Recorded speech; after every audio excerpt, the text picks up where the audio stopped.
नमस्कार मंडळी, श्री स्वामी समर्थ. तुम्ही कधी लक्षात घेतले आहे का, आंघोळ करताच लघवी करण्याची तीव्र इच्छा अचानक वाढते. आंघोळीपूर्वी आपल्याला काहीही जाणवत नाही, पण पाणी आपल्या शरीराला स्पर्श करतात लघवी करण्याची तीव्र इच्छा जागृत होते. ती इतकी तीव्र असते की आपल्याला आपल्या अंतर्वस्त्रामध्ये ते करणे सोपे जाते. हा फक्त योगायोग आहे का, की त्यामागे काही विशिष्ट कारण आहे? आयुष्यात असे काहीही घडत नाही. प्रत्येक छोट्या गोष्टीमागे एक कारण असते. आता प्रश्न उद्भवतो, आपण आंघोळ करताना लघवी का करतो? ही आपल्या शरीरातील कमकुवतपणा आहे का? हे एखाद्या आजाराचे लक्षण आहे का, की ते मन आणि शरीरातील खोल संबंध दर्शवते? जरा विचार करा, जर हे शरीराचे फक्त एक सामान्य कार्य असते तर सर्वांना ते इतके खोलवर का जाणवले असते? आंघोळ ही एक स्वच्छतेची बाब आहे. ती एक अशी प्रक्रिया आहे ज्यामध्ये शरीर, मन आणि तुमची संपूर्ण जाणीव याचा समावेश आहे. हिंदू धर्मात सर्वात पवित्र घटक मानल्या जाणाऱ्या पाण्याला गंगाजल असेही म्हणतात.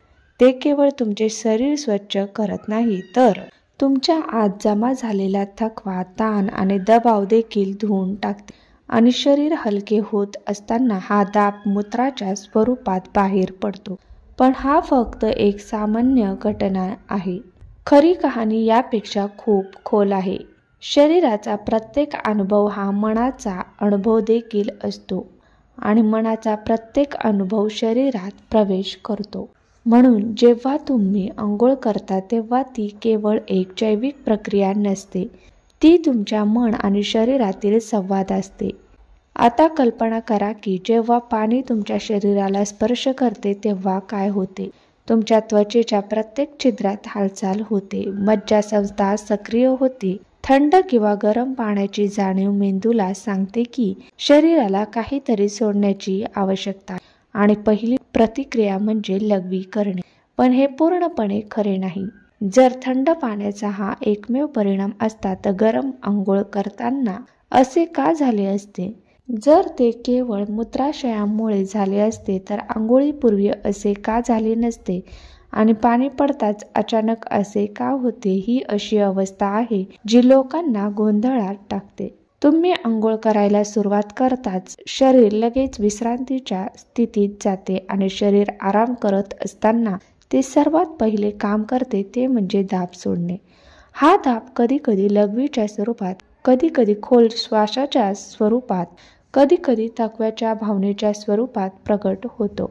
जोपर्यंत ते स्वतःला सोडायला शिकत नाही तोपर्यंत मानव दबावाखाली राहतात. आंघोळ करणे, पाण्यात बुडवणे या सर्व क्रिया चांगल्या वाटतात कारण त्या तुमच्या आतल्या भार कमी करतात.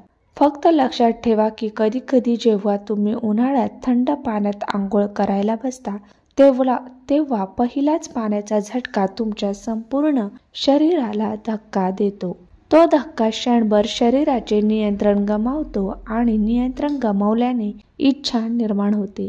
आता तुम्ही विचार करत असाल की हे प्रत्येकाच्या बाबतीत घडते का? हो, जवळजवळ प्रत्येकाने कधी ना कधी अनुभवले आहे. पण फरक इतकाच आहे की काही लोक ते सामान्य मानून विसरतात तर काही जण त्यामागील रहस्य शोधू लागतात. आणि जे शोधू लागतात ते जीवनाच्या खऱ्या ज्ञानाच्या जवळ येतात, कारण येथे एक नाजूक रहस्य लपलेले आहे. पाणी आणि मूत्र दोन्ही एकच घटकापासून बनलेले आहेत. जेव्हा जेव्हा पाणी बाहेरून शरीराला स्पर्श करते तेव्हा आतला जल घटक देखील प्रतिक्रिया देतो. हे निसर्गाचे संतुलन आहे. ते एक अनुनाद आहे. शरीर आणि निसर्गाचे नाते आरशासारखे आहे. बाहेर जे काही घडते ते आत प्रतिबिंबित होते. म्हणून जेव्हा बाह्य पाणी तुमच्या शरीराला मिळते तेव्हा आत असलेले पाणी म्हणजेच मूत्र देखील बाहेर पडण्यासाठी अस्वस्थ होते. पण आता प्रश्न उद्भवतो, हे फक्त पाणी आणि मूत्राशयाचे प्रकरण आहे का, की त्यामागे आणखी काही आहे? हे काही कमकुवतपणाचे लक्षण आहे का? हे एखाद्या आजाराचे प्रारंभिक लक्षण आहे का, की ते फक्त मन आणि शरीरातील संभाषण आहे? येथूनच आपला प्रवास सुरू होतो, शरीराच्या विज्ञानापासून ते आध्यात्मिक दृष्टिकोनापर्यंत. कारण जर आपण हे समजून न घेता दुर्लक्ष केले, त्याला सामान्य म्हटले, तर आपण जीवनाचे एक अतिशय महत्त्वाचे चिन्ह गमावू. तर चला या गूढतेचा खोलवर शोध घेऊया. प्रत्येक वेळी जेव्हा तुम्ही काहीतरी सोडून देता, ते तुम्हाला तुमच्या ओझ्यातून मुक्त करते. पण लक्षात ठेवा, हा प्रवास सोपा नसेल, कारण जे दिसते ते नेहमीच खरे नसते. जे दिसत नाही ते एक खोल सत्य असते. पण प्रश्न असा आहे की काही लोकांना हे जास्त का वाटते आणि काहींना कमी का? इथेच मानसशास्त्र येते. मानसशास्त्र म्हणते की आपले मन आणि शरीर खोलवर जोडलेले आहे. मन आराम करत असताना शरीरालाही आराम हवा असतो. याला कॅथार्सिस म्हणतात. रडताना तुम्हाला असे वाटते याचा विचार करा. सुरुवातीला तुम्हाला जड वाटते, पण रडल्यानंतर तुम्हाला हलके वाटते. अगदी तसेच आहे जेव्हा तुम्ही लघवी करता तेव्हाही असे घडते. हे शुद्धीकरणाचे एक प्रकार आहे आणि आंघोळ ही अशीच एक प्रक्रिया आहे जी विश्रांती आणि ताजेपणाने दोन्ही निर्माण करते. मानव सतत दबावाखाली जगतात. ताण, इच्छा, भीती, राग आणि तळमळ हे सर्व आत जमा होते. जेव्हा तुम्ही आंघोळ करता तेव्हा पाणी तुमचे शरीर फक्त धुतले जात नाही, तर ते दाब देखील विरघळते आणि दाब कमी होताच शरीर प्रथम सुटकेचे छोटे संकेत सोडते. याचा अर्थ लघवी करण्याची इच्छा केवळ जैविक नाही तर मानसिक देखील आहे. तुम्ही आराम करता तेव्हा शरीर आराम शोधत असल्याचे हे लक्षण आहे. पाणी फक्त तुमचे शरीर स्वच्छ करत नाही, तर ते तुमच्या अवचेतनापर्यंत पोहोचते, कारण पाण्याचे अस्तित्व खोलवर असते. तुमचा जन्म तुमच्या आईच्या गर्भात पाण्याने वेढलेला झाला होता.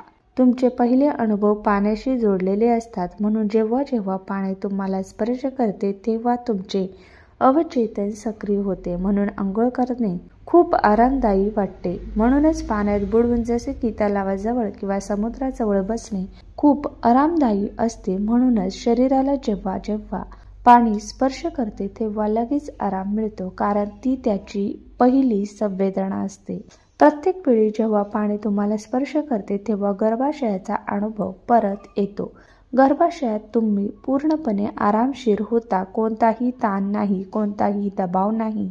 पाण्यासारखे वातावरण आणि आरामाची भावना ही कारणे आहेत ज्यामुळे आंघोळ करताना लघवी होणे नैसर्गिक आहे.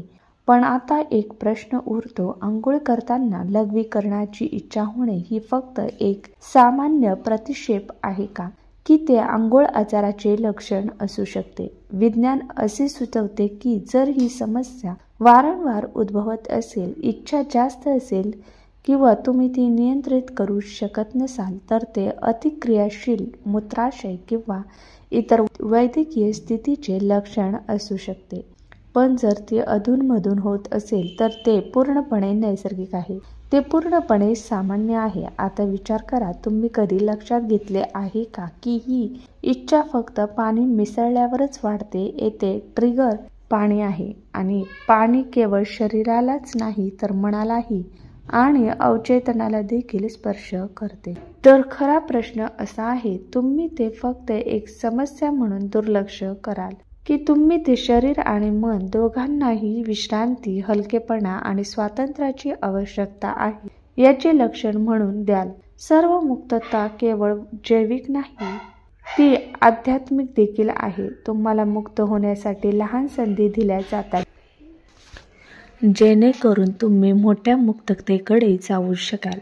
लघवी, अश्रू आणि हास्य हे सुटकेचे छोटे प्रकार आहेत, पण ध्यान ही अंतिम सुटका आहे. म्हणजे जर तुम्हाला ही इच्छा का निर्माण होते हे समजले, तर ते फक्त शारीरिक उद्भव राहणार नाही, तर ध्यानाकडे एक पाऊल बनेल. म्हणून जेव्हा जेव्हा तुम्हाला आंघोळ करताना लघवी करण्याची इच्छा होते तेव्हा त्याला आजार समजू नका. आपल्या शरीर आणि मनामध्ये एक अद्भुत संबंध आहे. जेव्हा पाणी आपल्या शरीराला स्पर्श करते तेव्हा ते आपल्याला केवळ शुद्ध करत नाही, तर आतला ताण, दबाव आणि अवचेतन अवस्थे देखील सोडते. लघवी करणे ही या प्रक्रियेचा एक भाग आहे. शरीराकडून येणारा हा एक सिग्नल आहे की तो अवांछित ओझे सोडू इच्छितो आणि तुम्हाला आणखी शुद्ध आणि हलके बनवू इच्छितो.